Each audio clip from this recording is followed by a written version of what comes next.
مفيش احلى من اكله السمك في بورسعيد على ضفاف البحر. بس بالنسبه للاسعار، جبنا كيلو جمبري نصين محمر وبيتر فلاي وسمكه زيت وليمون وربع سبيط كان سعرهم 700 جنيه، ده غير سعر التسويه والرز والسلطات واتنين شوربه سي فود ب 400 جنيه، يعني توتال 1100. فلو مش حابب تبوظ الميزانيه ولو مش جاي معاك بسمك ونفسك في اكل حلو وسعرها رخيص، تطلع على هايبر، اكله حلو واسعاره رخيصه. انا طلبت ساندوتش هارد اتاك تشيكن ب 130 جنيه، وهي طلبت سموكي موسكو 300 جرام ب 145 جنيه.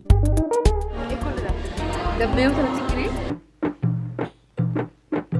ولازم تجرب الفرايد تشيكن عندهم عشان بيكون مميزه جدا. انا بطني بتوجعني من السبايسي والعادي ما بيبقاش ليه طعم. هم بيعملوا السبايسي طبقه خارجيه فتلاقي انه سبايسي ومش سبايسي. فلما رحنا اقترحت علينا بوكس النص ونص، بيكون 6 شاورما و6 فرايد تشيكن وفرايز ب 450 جنيه،